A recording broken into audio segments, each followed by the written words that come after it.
He was an American flautist living in London, studying at the Royal Academy of Music.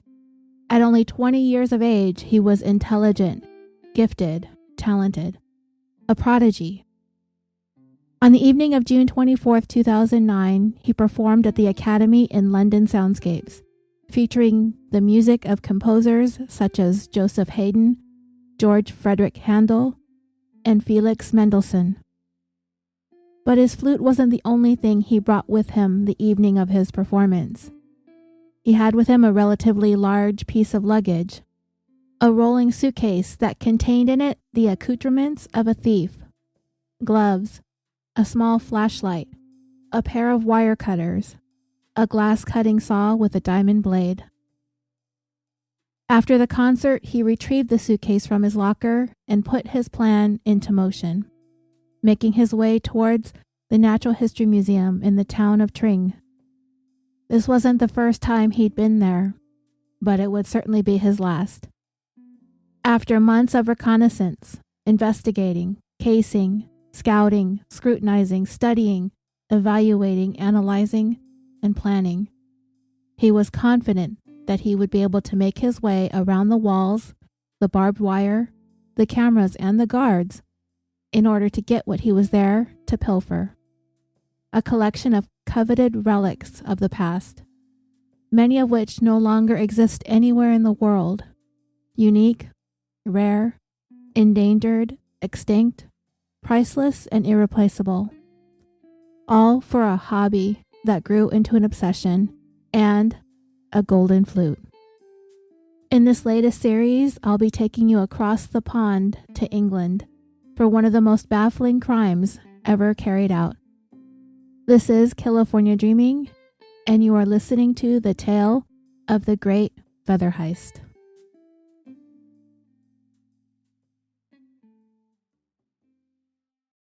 Hello, dreamers, and welcome back to the show. This is an independent one-woman production, and there are a number of ways that you can support the podcast. You can leave a rating and a review on Apple Podcasts or whichever platform you listen to the show on, preferably 5 stars if you truly enjoy listening. It pushes us up the charts and helps new listeners discover us. You can recommend the show in true crime podcast fan groups. You can like our Facebook page, leave a rating for the show there too, join our discussion group, and follow us on Twitter and on Instagram. And if you would like to go above and beyond, you can support us on Patreon.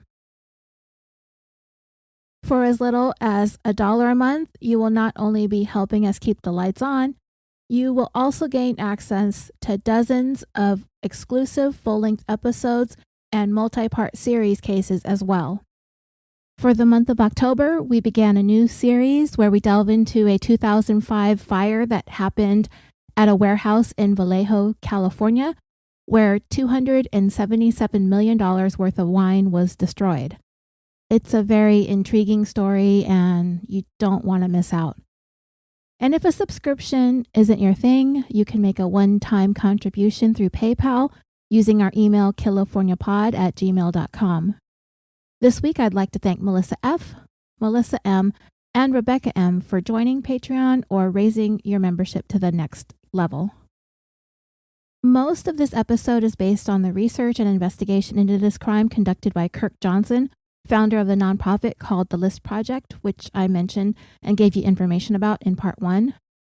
Johnson wrote a book about this case that we're covering in these episodes entitled The Feather Thief, and it will be referenced in the episode when necessary and in the show notes.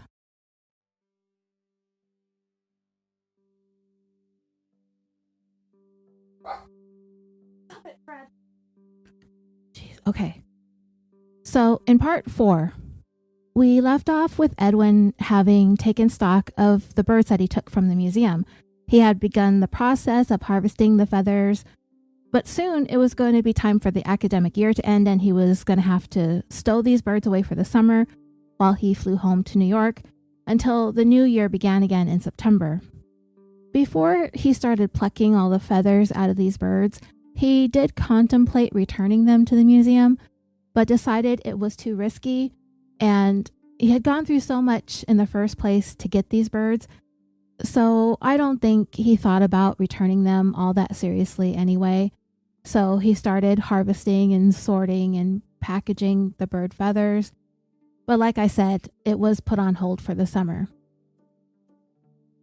Shortly after Edwin got home, his brother saw on the fly tying forum that police in England put out a press conference or a press release about the stolen birds.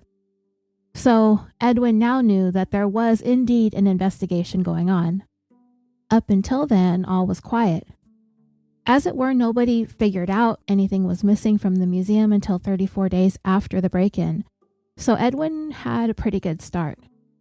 And because Edwin believed that law enforcement dropped the ball in the case, and to him it didn't really appear that they were taking the crime all that seriously, his fears about getting caught slowly subsided. Within a month of his return to London after the summer, Edwin began posting about the bird skins and feathers for sale, as well as reaching out to some prominent wealthy fly tyers that he knew in passing. And before long, the cash started rolling in.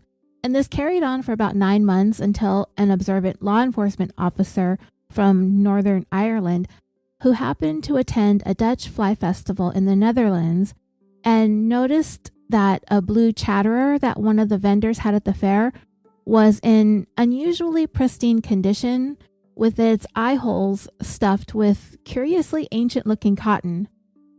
The officer suddenly recalled hearing about the break-in at the Tring Museum. He found out where this vendor got the bird from, and when he returned to Northern Ireland, he contacted the investigative agency working on the case and provided them with a tip.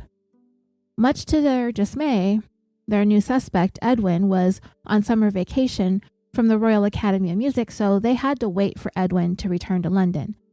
When they got word that he was back, they showed up at his flat, and our story picks up from there. When Edwin asked the 3 law enforcement officers standing at his door if there was a problem, Detective Adele Hopkin informed him that they were investigating a break-in at the Natural History Museum in Tring and that they were there armed with a search warrant. And that was it for Edwin. He knew that they'd find the birds right away, so trying to lie to them wasn't going to do him any favors, so he fessed up right away. He showed them the cardboard box tucked away in his closet where whatever birds he had left were stored at. But then Edwin began offering up a number of excuses for his behavior, that he was struggling through some mental health issues, that he had sunken into depression, and as soon as he took the birds, he became overwhelmed with regret and wanted to take them back, but he was too afraid to. He also began apologizing profusely. And then, oddly enough, he pointed to his TV and said he had stolen that too. From the Music Academy's rec room, of all places. The officers began taking photographs of the stolen items and began the process of collecting evidence. There were still many intact bird skins, but there were also partial pieces of birds. Those were the parts that were worthless in fly tying. He had baggies filled with feathers. The officers packaged up items for evidence that hadn't even come from the Tring, but they weren't going to sit there and try to sort through this and that. If it had feathers, they bagged it up. And this included the bird, that pheasant, that customer Jens Pilgaard had sent him in that transaction from the fly tying festival. They also confiscated his phone, computer, camera, and passport. It had suddenly all become so surreal for Edwin. He had gotten so comfortable feeling as though he had gotten away with this, that it never even crossed his mind that the time would come when the police would be knocking on his door and hauling him off to jail. So Detective Hopkin placed Edwin in the back seat of her police vehicle and took him to Watford, a town about 15 miles or 25 kilometers north of London. The police station there had a number of holding cells available, but apparently over there, they're referred to as custody suites. Fancy, right? He was booked. They took his mugshot, his fingerprints, and a DNA swab that they were going to have sent over to the lab to compare it to the blood collected on that piece of broken glass that they recovered at the museum. Afterwards, Edwin was left to sit by himself in his suite. Of course, as someone who had never been in trouble with the law before, Edwin was growing anxious. He didn't know what was going to happen next. He wasn't sure how long he would be staying in this suite. And nobody knew what was happening to him. And he's in a foreign country, which certainly doesn't help his situation in terms of getting in touch with people and reaching out for help. Edwin really didn't think that he was going to get caught, so he didn't have a contingency plan for that possible scenario. It had been well over a year since the break-in. He had assumed the case had been bungled by the police and the museum curators in the first place, so he was pretty shell-shocked. Probably mainly because of all the ways that he had been the type to be a planner. He was a list maker, and he was usually pretty thorough, and this was something that he hadn't anticipated, getting caught. So he began thinking about his family and his future, going to jail, and possibly never being able to play for a symphony, never making it as a musician after years of devoted practice and perfecting his playing on the flute. So yeah, he had a lot of time to sit there in his suite and think about what he had done and what the future is going to look like. The next thing that Detective Hopkin did was contact the Tring Museum to let them know that they caught the burglar. They've collected all the bird skins that were left and asked them to come down to the Watford station to pick them up. In his book, Kirk Johnson described the moment that the detective was able to tell the museum that they had the person responsible for the break-in under arrest, that this was a highlight of her career in law enforcement. I was kind of surprised at that notion because I didn't really get the impression throughout the investigation up until then that the case was all that much important to her. But as she worked the case and she began to develop an understanding and appreciation for what those birds represented in terms of science and history, the case began to grow on her. And she did say that over the year that she had been working on the case, she formed close relationships with the museum staff who shared with her where those birds had come from, what that era in history from which they came was like, and who Alfred Wallace was and how much he contributed to natural history, and that he was an important part of British history, just as much as Charles Darwin was and is. So it was a very gratifying moment to be able to say that the case was solved. The next thing she needed to do was sit down with this American flautist, Edwin Rist, and see if he would be willing to answer some of her questions. After that, he'd be in the hands of the prosecutor. But because Edwin had confessed, there wasn't going to be a trial. It would be up to the Crown prosecutor to work out a sentence. When the museum's ornithology curator, Mark Adams, got to the police station, he sat down in one of their visitor suites. I'm just kidding. It's probably more like an interrogation room or a conference room or something like that. He got his first look at the items that had been recovered at Edwin's flat. Remember, 299 birds had been stolen. There were only 174 complete, intact skins left. 125 of them were either completely gone or had been partially harvested for their feathers. And compounding the devastating loss, Edwin had removed the biodata tags from 72 of those intact birds that they got back. That meant only 1/3 of the birds lost were still useful scientifically. But for some of the species of the stolen birds, none of them had any of their tags. Edwin had stolen 17 flame bowerbirds, for example. Mark counted that 9 were recovered intact, but none of them were tagged anymore. He had stolen 47 Indian crows. Only 9 of those were recovered, and of those, 4 of them had tags. He had stolen 37 kingbirds of paradise. Only 3 of those were recovered intact, and no tags were attached to any of them. Edwin hadn't even kept most of the data tags, He disposed nearly all of them except for 2, both of which were handwritten by Alfred Wallace.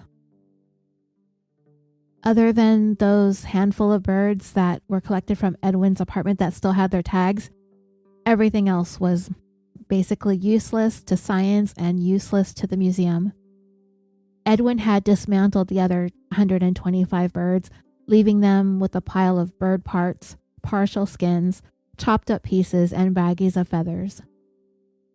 Edwin had been left sitting in his private suite for quite a long time. Several hours had passed before Detective Hopkin went to go get him and bring him into the conversation suite.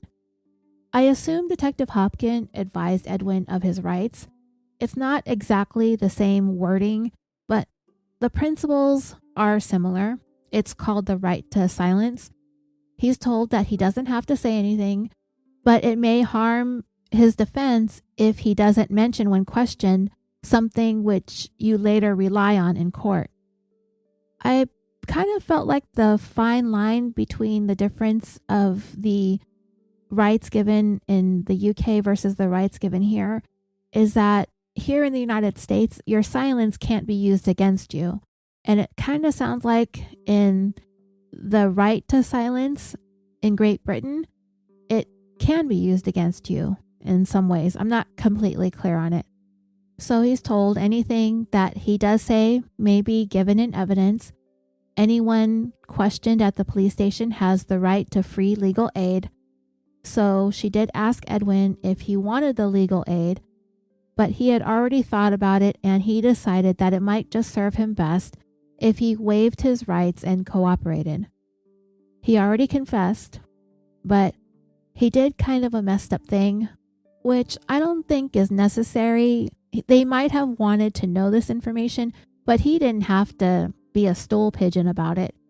But he put everybody he sold bird skins and feathers to on blast. He named names, he named everybody and how much they all paid him. Maybe Edwin thought his case might go his way if he ratted everyone out, and he really didn't care, and he said so, because it was their bad for trusting him in the first place. What a little dickhead. Anyway, Detective Hopkin was more interested in whether or not Edwin had any accomplices that helped him pull off the burglary in any way.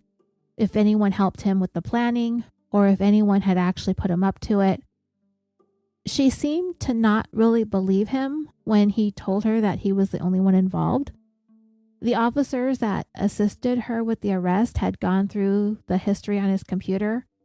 They read through emails and online conversations, and while it didn't appear that anybody else was in on the heist with Edwin, Detective Hopkin wanted to make sure that if there was, that everyone was held accountable. But Edwin insisted that he acted alone. After about an hour of questioning, Detective Hopkin gave Edwin instructions on what he was to do next. There were certain things that he needed to abide by since he had been arrested. He needed to stay out of trouble, don't skip town, things like that. And he was given a court date, and everything that she had just told him was all down on a piece of paper with instructions to appear. And with that, he was free to walk out the door. And he was like, that's it? They had me sitting in a jail cell. I mean, come on, they called it a suite, right? Sitting in a suite all day, and the only thing that he needed to be sent on his way was this piece of paper. That's it. No ankle bracelet, no bail money, nothing. He was like, okay, whatever. He didn't know where he was when he left the police station, so he just started walking in a direction. One of his first thoughts was to run away and go back home to the United States.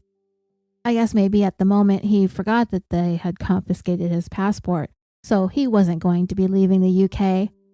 He could go to Wales or Ireland if he got bored or something, but he sure as hell wasn't going to be going to New York. Eventually, Edwin found his way home. And I don't think that I need to tell you what Edwin was tasked with doing next. Having to tell Mom and Dad what he had done. Even though it was a difficult thing for him to have to face up to, the blow was softened by the fact that After getting over whatever initial shock his parents may have had, they threw their complete 100% support behind him. His brother Anton was pretty emotional about it when he found out that Edwin was the one who had stolen all of those birds from the museum.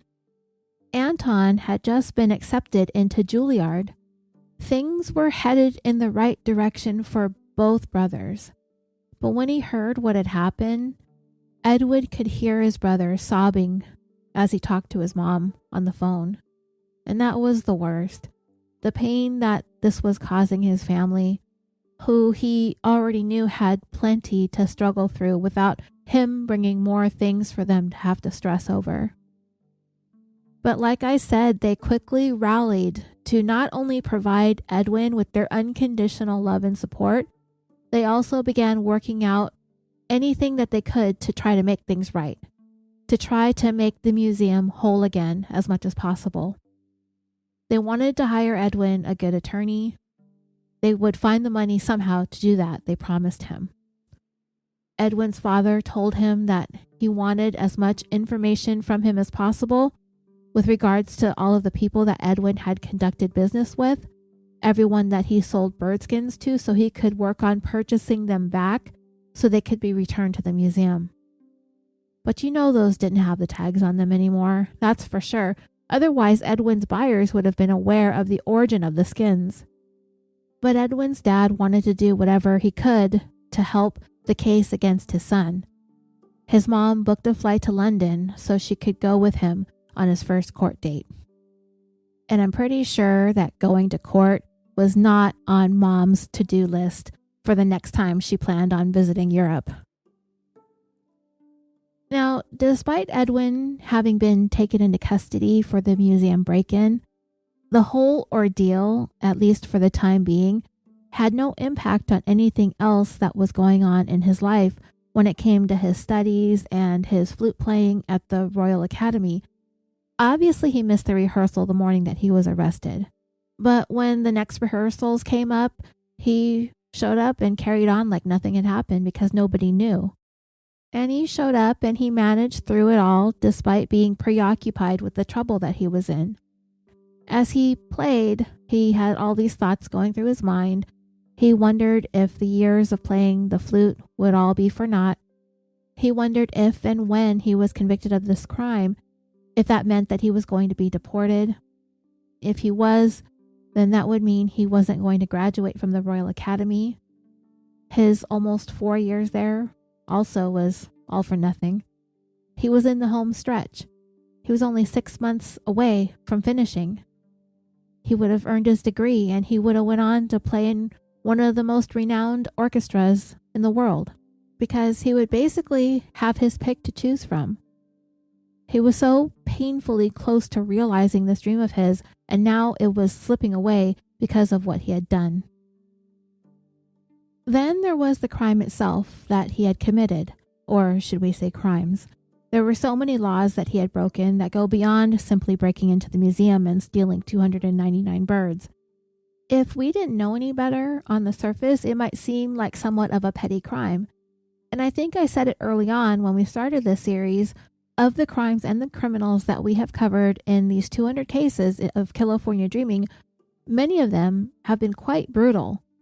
We've covered and discussed many disturbing and violent cases, and Edwin Rist does not fall into that category.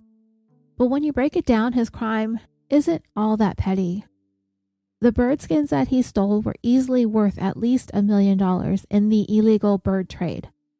And in selling and shipping them all over the world, he's certainly violated a number of international laws that were enacted to prohibit the import and export of exotic animals, the trafficking of endangered species, which is universally banned.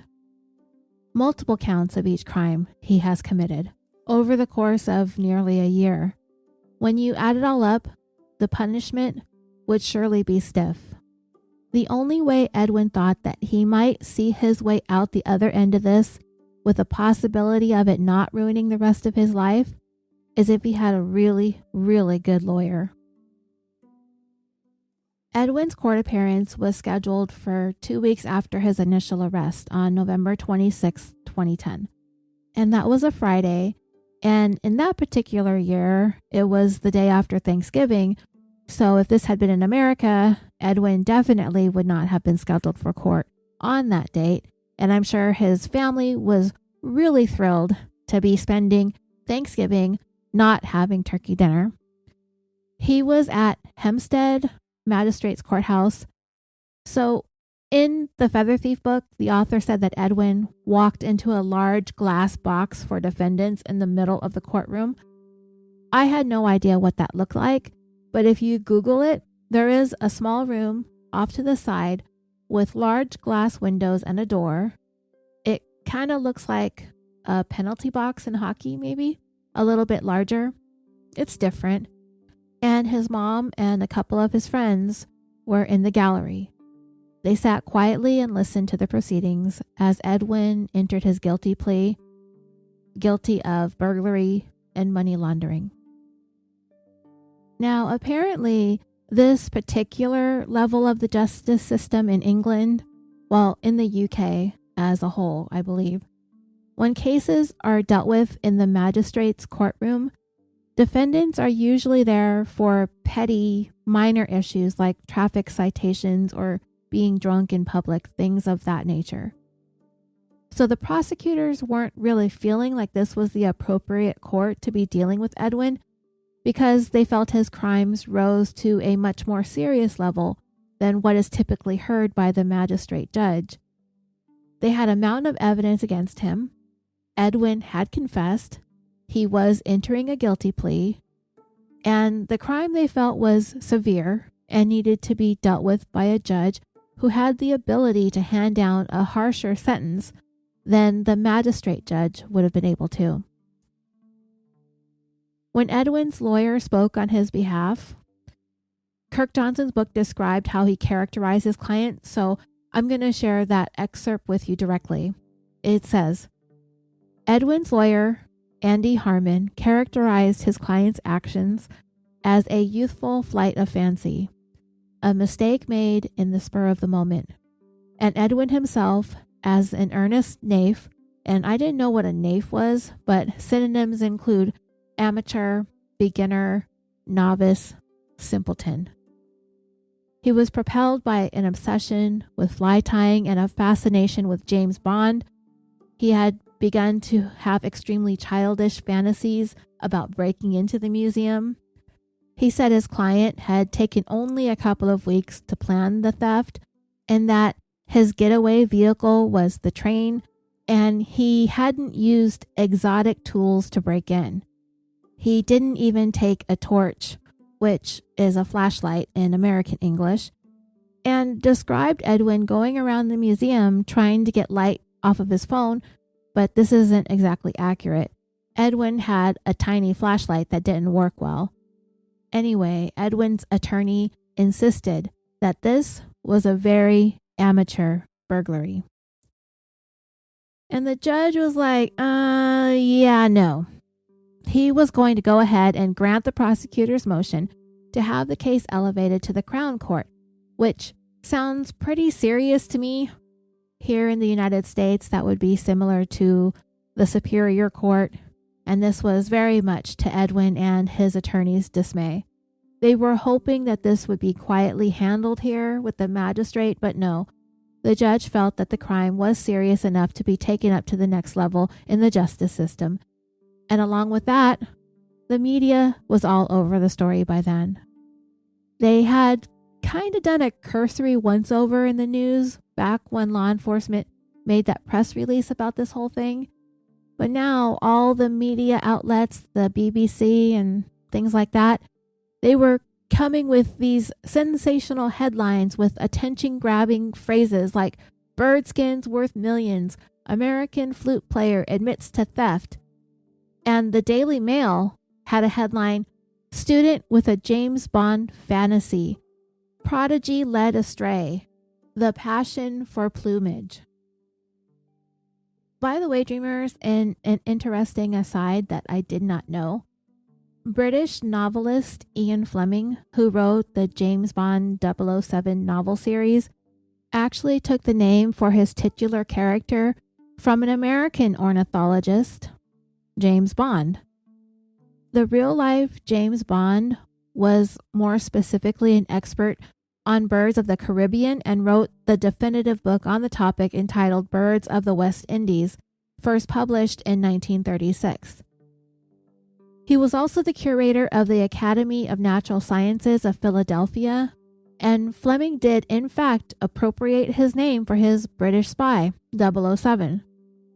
In 1962, Ian Fleming told The New Yorker, quote, "When I wrote the first one in 1953, I wanted Bond to be an extremely dull, uninteresting man to whom things happened.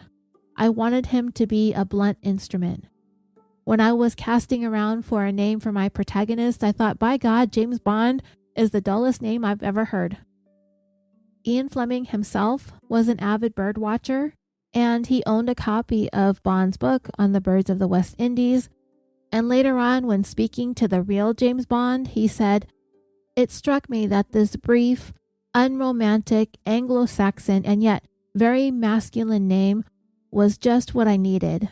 And so, with that, a second James Bond was born." The James Bond that inspired Fleming's spy hero in his first book, Casino Royale, he was born January 4th, 1900 in Philadelphia. He had gone on an expedition with his father when he was 11 to the Orinoco Delta, a mostly uninhabited tropical area in eastern Venezuela, surrounded by rivers and swamps and rainforest, home to exotic birds, ocelots, spider monkeys, snakes, capybaras, alligators, piranhas, turtles, anacondas, among many, many other things. Traveling there is what inspired James Bond's love of nature and natural history. When his mom passed away in 1914, he and his father moved to England. He earned his bachelor's degree at Trinity College in Cambridge. He then moved back to the United States. He worked in banking for a couple of years, but he really wanted to explore nature and the world. So he quit his banking gig and set off for the Amazon with the intentions of collecting wildlife specimens to be sent back to the Philadelphia Academy of Natural Sciences, which is where he went to work later on as the ornithology curator. When Ian Fleming used James Bond's name in his main character of his book, he did not reach out to the real James Bond to ask him or to tell him. It wasn't until 7 or 8 years or so after he published Casino Royale that the books became popular in the United States. And that's when James Bond was like, "Hey, what the hell?" But he wasn't mad though. In 1964, James and his wife paid a visit to Ian Fleming, who traveled every winter to Jamaica, and he stayed at the Golden Eye Resort. It was then Fleming gifted James Bond a first edition copy of You Only Live Twice, signed over to the real James Bond from the thief of his identity. Fleming told James that the only other thing that he could offer him was the unlimited use of his own name, and maybe someday he will discover some particularly horrific species of bird of which he would like to christen Ian Fleming in an insulting fashion. References to James Bond's ties to ornithology can be found throughout at least 2 of Pierce Brosnan's Bond films, where he introduces himself in the movie as an ornithologist. So yeah, all this time, the real James Bond, as it turns out, is an American bird expert. I did not know that. Getting back on topic, the news of all of this was not only spreading around on those British tabloids, it was also about to reach the fly tying forums too. And I shared members' posts and comments at the end of part 4, but I stopped short of getting into their reactions to Edwin's arrest because I didn't want any spoilers. So I'll go ahead and share some of those. There's not very many. I'll do that again, same thing, after the outro. But the headlines were soon showing up on the fly tying websites that the feather thief had been busted. And to the surprise of many on the forum, it turned out to be one of them. One of the best, youngest fly tyers that they had all known relatively well, both he and his brother. And if you listen to some of the comments from the members that I shared in the last part, you'll see that they're quite protective and sometimes hostile. And this, they were really angry about when they heard the news. And just like that, Edwin had become a pariah in the community, to a point that they wanted to see all of his equipment, all of his feathers, and all of the salmon flies that he had ever made thrown into an incinerator. There were some who were like, hold up, he's innocent until proven guilty. They didn't know yet that Edwin was confessing and would be found guilty very shortly. Some of the members on the Classic Fly Tying Forum website shared a link to a news article about Edwin's arrest. The post had been viewed more than 4,500 times before the site's administrator deleted it because it was prompting so much outrage towards Edwin. And these were the same people who had been so excited to see the items Edwin had been posting over the previous year on their trading floor. They were excited about all the rare feathers that he was offering for sale. It all turned to anger once they learned that Edwin had stolen the birds from a museum and managed to desecrate an important part of natural history while he was at it.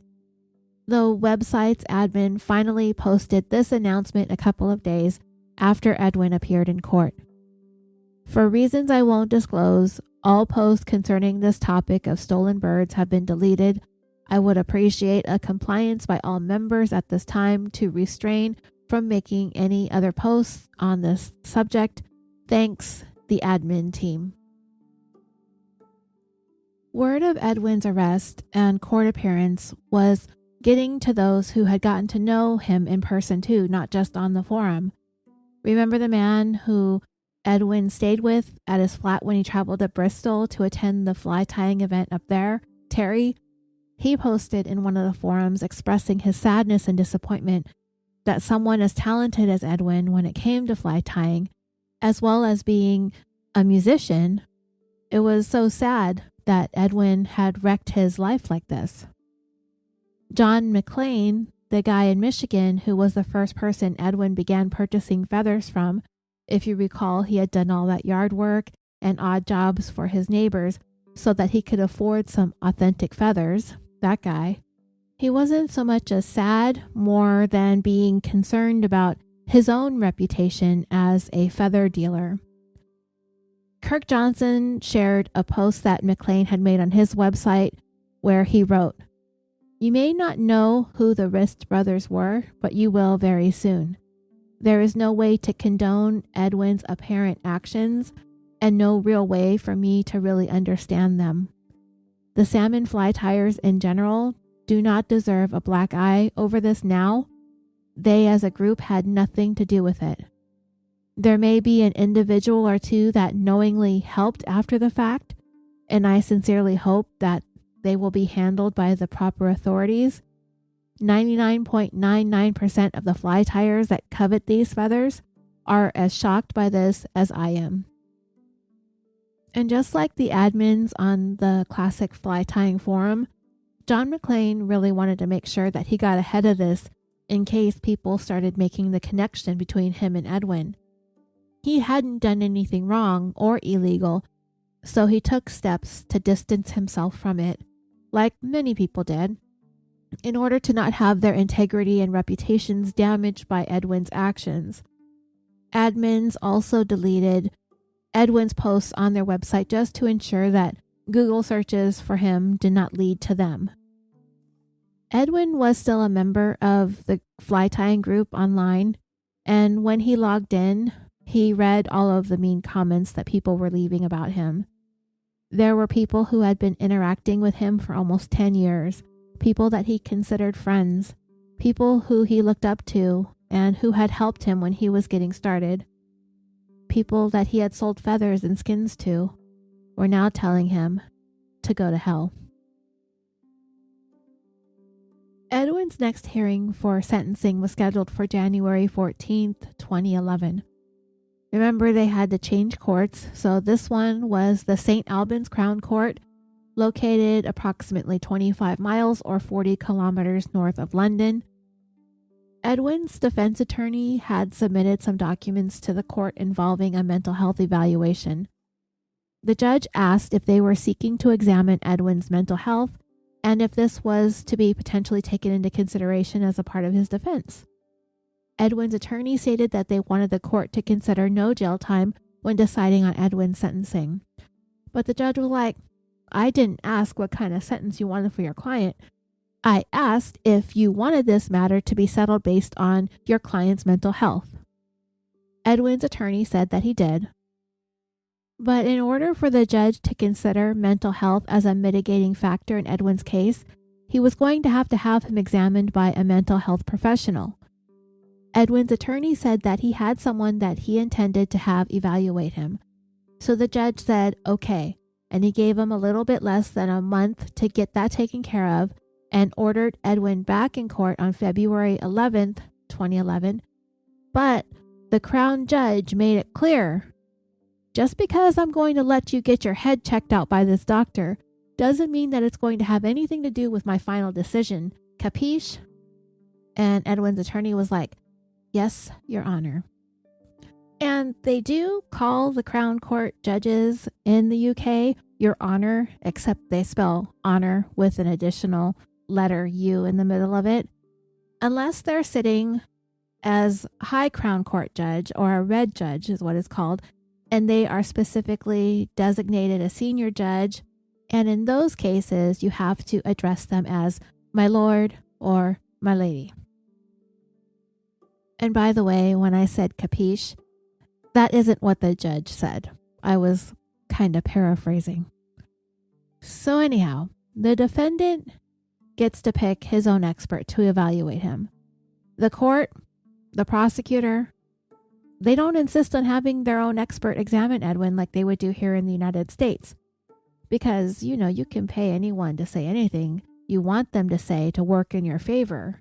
O.J. Simpson taught us that, am I right?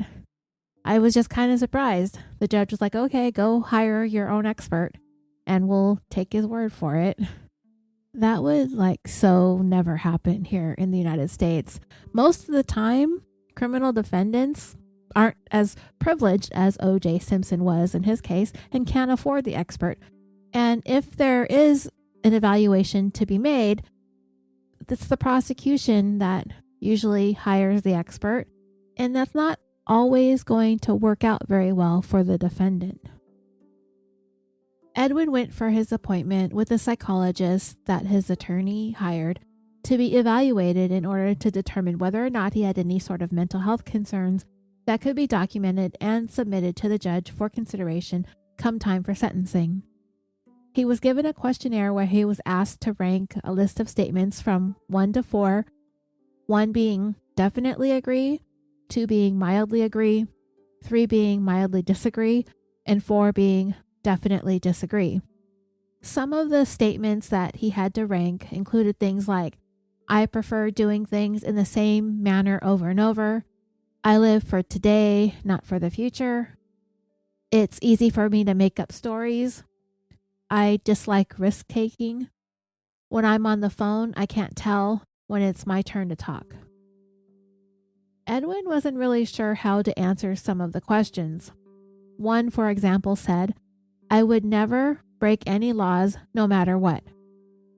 The right answer would be to definitely agree. But everyone would know that that would be a lie because the reason he was there being evaluated in the first place was because he was getting ready to be sentenced for that very thing, breaking laws. If he disagreed, then that's going to lead everybody to believe that he's perfectly okay with breaking laws. And to make the whole experience next level uncomfortable, the psychologist administering the evaluation was staring at Edwin. And whatever it was that he was noticing, he was picking up a vibe from Edwin that it was awkward. He asked him if he was uncomfortable, and he was honest. He goes, yeah, it's uncomfortable. The doctor who was conducting the evaluation worked at Cambridge University where he was the leading psychologist in autism studies and research. In fact, according to Kirk Johnson's book, he was Britain's principal expert on Asperger's syndrome and autism, and his name is Dr. Simon Baron-Cohen. And when I first read that, I was like, oh, kind of like the actor. Well, it is kind of like the actor because they're cousins. Sacha Baron Cohen is this doctor's first cousin. Dr. Baron Cohen has evaluated a number of criminal defendants and written up comprehensive reports regarding any psychological concerns. In fact, it was Baron Cohen's diagnosis of Scottish computer hacker Gary McKinnon in 2001 who successfully hacked into America's defense headquarters, the Pentagon, when the term Asperger's defense began gaining traction. So how did all of this come about anyway? What led Edwin's attorneys to seek out an expert opinion about their client? Well, when they were speaking to Edwin about him breaking into the museum, they came to find that he didn't seem to think that taking the birds was that big of a deal. I talked about this previously, how Edwin, despite his own appreciation for the art of classic Victorian salmon fly tying and the history of it and the importance of the authenticity of the feathers, he apparently failed to grasp the importance and significance of the birds at the museum and what they represented in terms of history and science.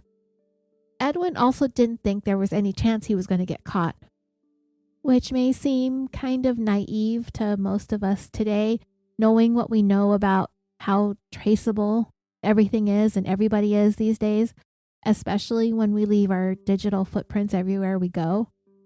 But maybe back in 2009, the average 20 or 21-year-old didn't really get it. Edwin was a bright young man. He was a prodigious flautist. He had mastered fly tying, a skill that is not easy by any stretch of the imagination. He was a young man who, when he put his mind to it, could excel at just about anything. And to me, he did think and plan the crime that he pulled off pretty thoroughly, considering he had never carried out a burglary before. But Edwin just didn't consider how rare these items that he was selling online actually were, how incredibly suspicious it would look, and how permanent and traceable everything that he did online would be. If he did consider it, his desires for those birds and the feathers and the money made it easy for him to overlook it. He also underestimated the museum curators and law enforcement. He pegged them as a bunch of bumbling fools who took more than a month to even notice that the birds were missing. And that only emboldened Edwin even more, adding to his confidence that he would not be caught. I personally didn't think that law enforcement and the curators were foolish, as Edwin seemed to have thought.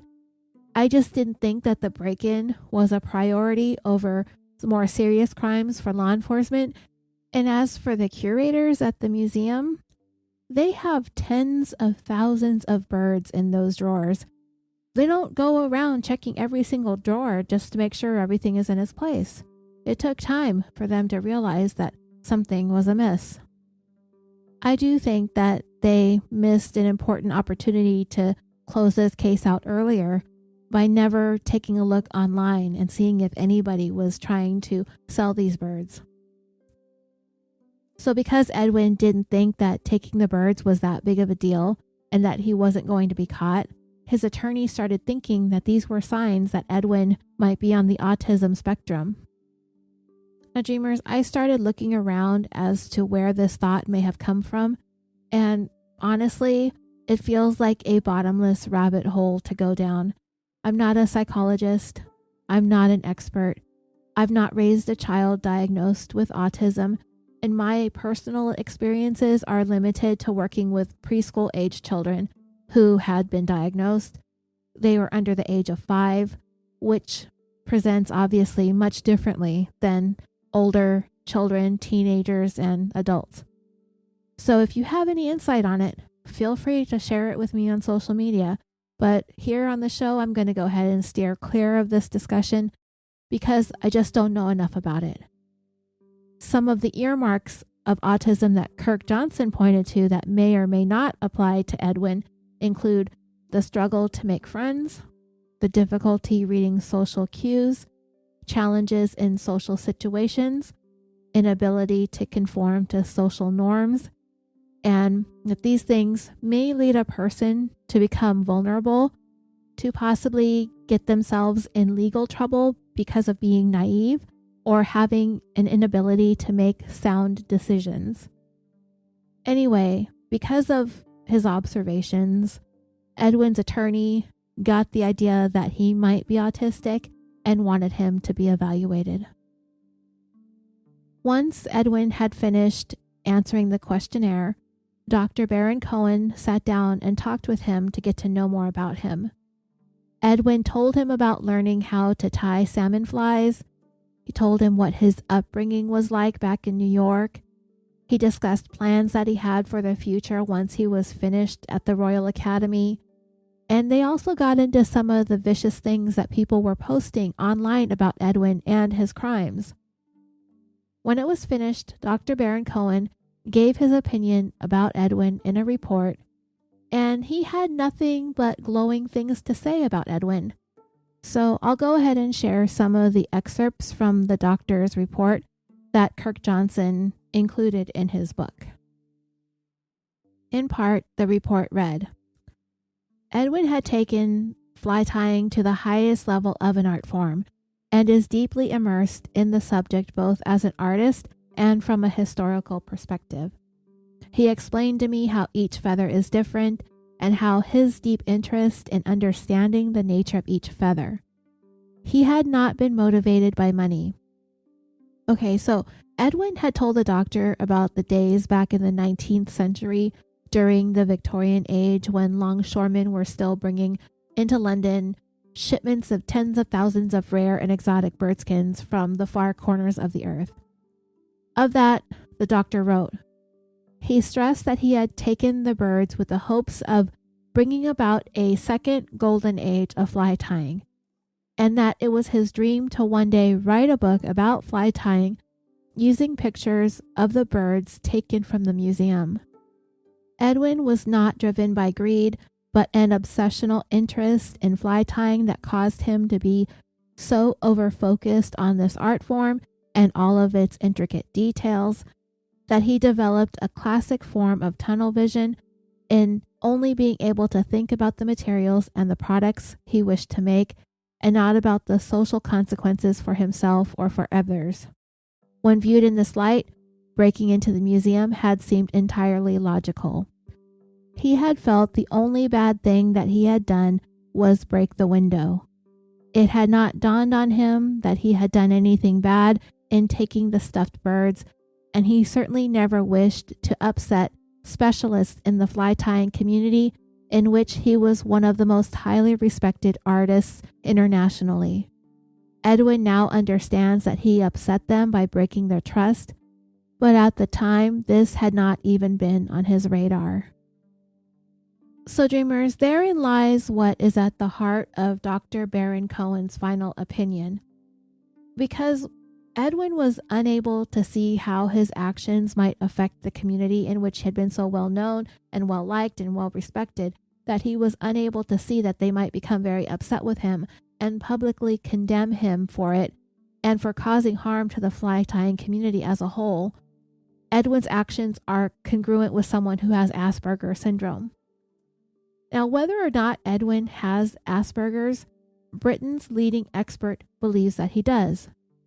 But I don't think Edwin was completely honest with the doctor, not on the questionnaire and not when they spoke. We know Edwin tried answering the questions in a way that he thought they would want him to answer them, or in a way that would be most advantageous to him and his case. He also led the doctor to believe that he wasn't motivated by money, which is exactly why he was motivated. And he also wasn't blinded by the desire to bring about a fly tying renaissance. He wanted to be the best fly tyer in the world and have the best and most authentic materials, and he wanted to make obscene amounts of money while doing it. He also wanted a golden flute, which is a little pretentious, but he did want to help his family, so there's that. And then, when it came to throwing everyone that he sold bird skins to under the bus, he himself said that he didn't care about getting anybody else in trouble. It was their problem that they trusted him. So, he's not really completely this glowing, altruistic fly tire blinded by ambition and the desire to resurrect the authentic history of the art form. He wanted to tie the best flies. He wanted to have the best feathers. He wanted to have the best flute, and he wanted to line his pockets. You're all free to form your opinions about the doctor's assessment of Edwin, but I don't think he gave the doctor a true portrait of himself. If the prosecution had Edwin evaluated, we would have probably seen a much different report. But that's what Edwin and his attorney got, and that's what they were going to be able to present to the Crown Court.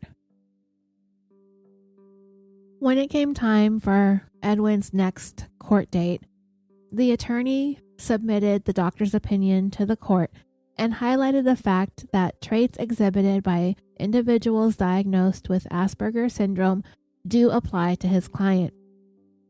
This is reflected in Edwin's scores on the questionnaire and examination, that he has a history of being hyper-focused on minuscule details, which, on the flip side of it all, is the same reason why he excelled at the flute and at fly tying, but at the same time, it does go hand in hand with difficulties when it comes to a person's ability to socialize. The conclusion of the doctor's report is also in the book, and it states, "I am persuaded that the shock of being arrested, the shock of how his reputation as a very serious artist and a world leader in the fly tying community has been badly affected, and the feedback from that community and from the police and the negative media coverage of this crime have all led him to learning a sobering lesson, such that the risk of him committing a similar crime in the future is negligible. Therapeutically, I have encouraged Edwin to not drop out of the fly tying world or to drop his long-standing desire to write an important and scholarly book, but instead to complete his writing project and also include an autobiographical chapter in it and explain how his undiagnosed Asperger's led him to commit a crime which he now regrets. I recommend that rather than imprisonment, Edwin be given resources and counseling."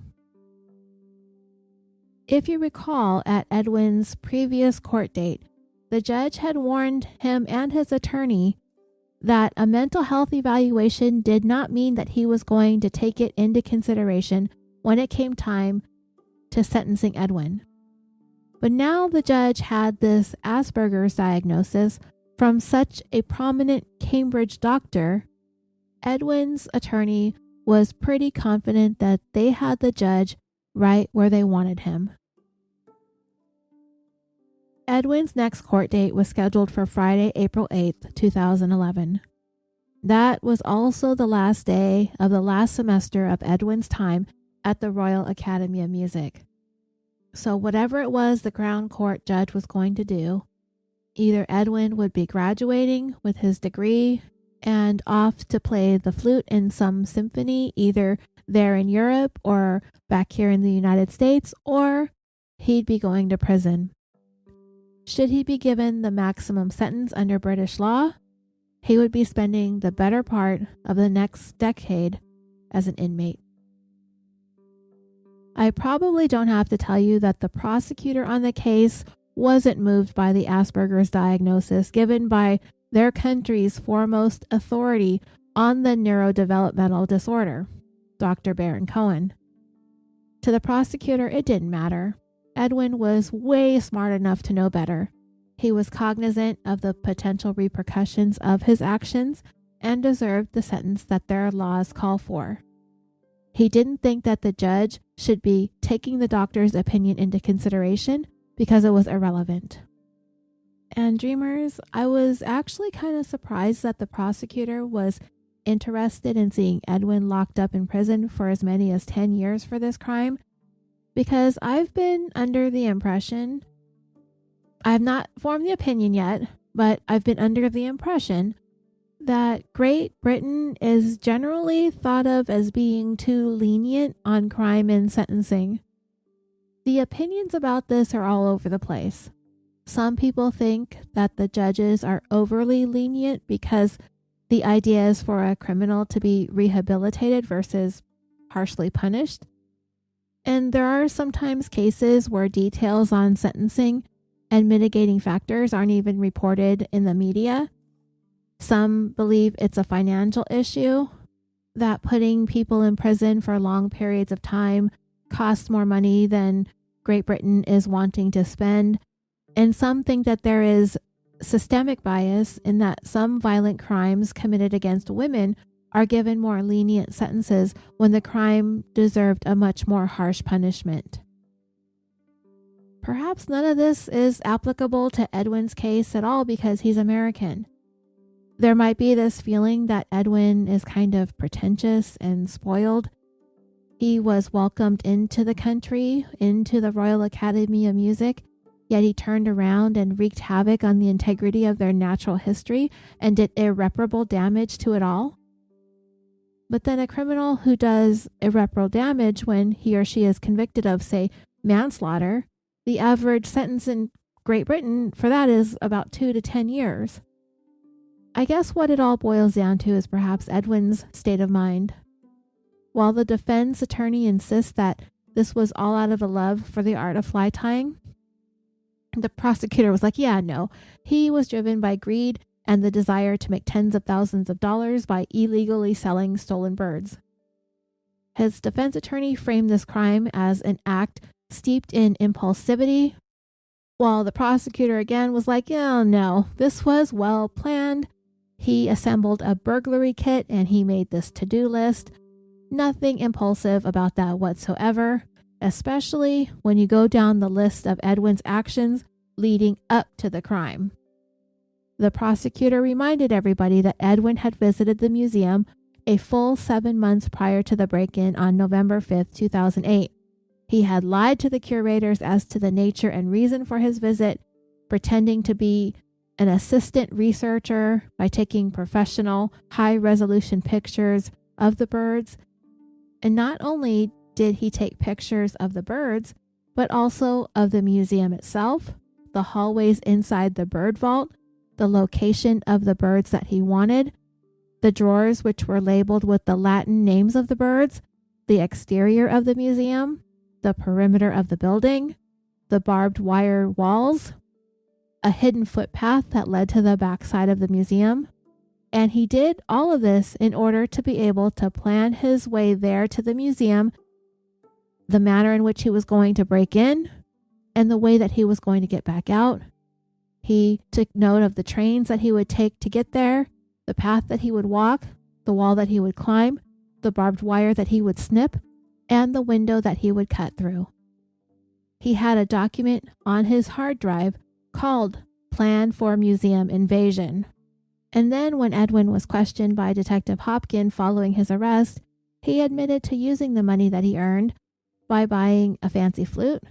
He was deep in student debt, and he helped his mom and dad as they had encountered some financial hardships. And dreamers, let's not forget that Edwin took a really nice vacation to Japan in order to fly tie under cherry blossoms, which to me sounds more like a want than a need. The prosecutor also referenced a conversation Edwin had with a friend online about scheming and making money by stealing birds from the Natural History Museum. And there you have it, the prosecutor said.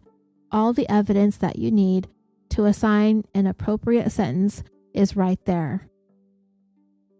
The prosecutor also expressed his concern that because this case is so peculiar, we've got this American musical prodigy flautist robbing a museum of old dead birds to sell to a community of people infatuated with the obscure Victorian-era craft of fly tying might cause everyone to view this crime in a less serious light than it really should be. He referenced a statement from the science director at the Tring Museum where he described the loss of the birds as being not only catastrophic to British history, but also to the heritage of our planet Earth. This was a theft, not just from the museum, but a theft from humanity. That Edwin degraded the skins, and in doing so, he degraded history. He removed the most important link to their past by discarding their biodata tags. And you just can't go back to the jungle and replace these birds. Their importance to humanity was because they were 150 to 200 years old. You can't travel back in time. You can't undo the damage that Edwin has done. As Edwin sat and listened to his character be assassinated in the Crown Court, he felt as though he was being unfairly portrayed as some kind of evil beast out to destroy all of humanity. With every word the prosecutor said about his actions, Edwin felt himself becoming smaller and smaller and smaller. He just didn't think that he was as awful as he was being made out to be. Then the prosecutor had one last thing that he wanted to remind the court to factor into the sentencing, that Edwin had also admitted to stealing a flat-screen TV from the rec room at the Royal Academy of Music. From there, it was Edwin's attorney's turn to try and do what he could to get the court to see that Edwin isn't as vile and despicable as the prosecutor has made him out to be. While he had the report from Dr. Baron Cohen regarding Edwin's diagnosis of Asperger's, he submitted some statements from people who knew and were friends with Edwin and were willing to speak to Edwin's character, including his science tutor that his parents hired when he first expressed his interest in animals and natural history, the man who taught Edwin and his brother how to fly tie, Ed Muzzy Muzzroll, the first person that Edwin purchased authentic salmon fly feathers from, John McLean, his French-Canadian fly tying friend, Luc Couturier. They were all willing to vouch for Edwin as being of sound character and considered him to be a good person and a good friend. The judge was not impressed. In fact, the only thing the judge really seemed interested in addressing was the case law that Edwin's attorney had submitted for the judge to take into consideration when deciding on what would be a fair sentence for Edwin. And that precedent-setting case is known as the Crown versus Gibson. So I looked around for this case, Gibson. There is very, very little about it online. But fortunately for us, Kirk Johnson had dug up a decent amount of information regarding the case and he included it in his book. So I'm going to share that information with you, this Crown versus Gibson case. But we're going to have to save that for our next installment of The Great Feather Heist. This Gibson versus Crown case is really bizarre. I've never heard anything like it ever. So you're not going to want to miss out on it. When we come back for what may be the final part of this series, I'm not quite sure yet. Don't forget to look up California Dreaming on Facebook, like the page, leave a review, and join our discussion group. You can follow the show on Twitter at CaliforniaPod and on Instagram at California Dreaming Pod. If you have $1 or $2 to spare, you can help support the production of the show through our Patreon, and you can start binging because there is a lot of content on there. Just go to patreon.com and search for California Dreaming. Feel free to reach out, message me with case suggestions. I am really terrible at replying, but I let it stay in my inbox and I will get to it, I promise. The email is californiapod@gmail.com. I want to thank you all so much. And if you keep listening past the outro, I will share some more of the comments on the classic fly tying forum that I didn't share with you last time because of spoilers. It's not very many, just a couple more minutes. I'm your host, Roseanne, and until next time, sweet dreams.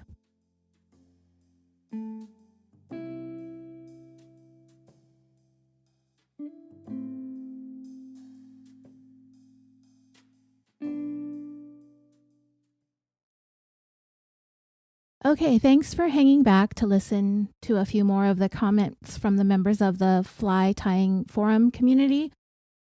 In the last part following the outro, I shared a few of the most recent comments from around 2020 or so. But this section goes back to when the news about Edwin's arrest hit the fly tying forums, and it will kind of give you a little bit more of a glimpse as to how the members of this tight-knit community reacted to the revelation that it was one of their own who pulled off the heist, and what it was like from their perspective, the perspective of people who truly have a passion for this art form. We know that the police showed up at Edwin's flat on November 12th, 2010. A member of the fly tying forum posted some information from an MSNBC article that came out about 10 or 11 days later or so on November 22nd. This member wrote, "This guy is a contributing member of this board." And the MSNBC article read, "An American has been charged with stealing hundreds of rare bird skins from a British museum. Detectives investigating the theft of nearly 300 brightly colored stuffed birds from the Natural History Museum arrested Edwin Rist on Friday. Police said that the 22-year-old is facing burglary and money laundering offenses. The birds disappeared after reports of a break-in at the museum, which is located northwest of London, in June of last year." Richard Lane, director of science at the museum, said the specimens included male trogons, which are in the same class of birds as the resplendent quetzals, from South America and Central America, as well as birds of paradise from New Guinea. The American is due to appear in court November 26th, the BBC reported. This week's Gazette Mail takes a look at a little heralded crime that has sent shockwaves through the worldwide community of people who tie full-dress Atlantic salmon flies. We sportsmen like to think that the pastimes we adore are as pure as the wind-driven snow, but then something like this comes along. The news hit me like a cold salmon in the face. You see, I too tie full-dress salmon flies, fancy Victorian-era patterns tied with brightly colored feathers, tinsels, and flosses. Another member commented, "All I can say is wow. The lengths some guys will go to get the perfect feathers just proves how truly obsessive and addicting tying can be." So, dreamers, I mentioned at some point that I was going to stop referring to the members of the fly tying community as obsessed with it, because one of them noted that the author of the book, Kirk Johnson, portrayed them as such, and they took exception to that. But this is one of their members describing some of them as being obsessive and addicted. So I guess maybe there's a double standard of sorts. If you belong to the community, then you can say certain things, but if you don't, then you have no right to pass judgment or opinions about it. So I pulled back from making them out to be so fanatical about fly tying. There were some follow-up comments. "I love to tie, but I'll never get into the salmon flies. Rip off a museum? What a clown. This really rocked our community. Sad face emoji. Unbelievable. I've been to that museum many times. It's a wonderful place. I hope the judge gives him just rewards. As fly dressers, we don't need this kind of press." And honestly, dreamers, I'm not so sure fly tying was a particularly prolific topic in the mainstream media prior to Edwin's burglary and subsequent arrest. I never really recall seeing much about it. Not that I would have noticed or looked or sought it out anyway, but now I'm going to notice it all the time, I'm sure. I mean, if it ever comes up in mainstream media again. Another member left this comment on November 25th, 2010. "Ha ha, ha ha ha, LOL, this is so amazing. I can just picture a frantic man scrambling with handfuls of skins trying to get away. I can sympathize with him. I see birds and pelts that belong to others and begin to drool over the flies. I can imagine tying with them, but I always tell myself, don't get any fancy ideas. In my opinion, I think the guy had a great amount of inspiration and it drove him to that museum on that night. I can just see him in his basement with his little lamp and a little vise and 300 birds all around him. At some point, one of the members asked what the username of the person who did the burglary was, and someone gave them a username, but it was the wrong one. So they started looking around to see if they could find him online, but it quickly ended when someone pointed out that it was the wrong person. So they were about to get ready to falsely drag somebody for something that they didn't do because of mistaken identity. That's how vicious this was becoming. Another member wrote this comment. How would a 22-year-old explain his source for such rare feathers if he managed to use them and then showcase his ties?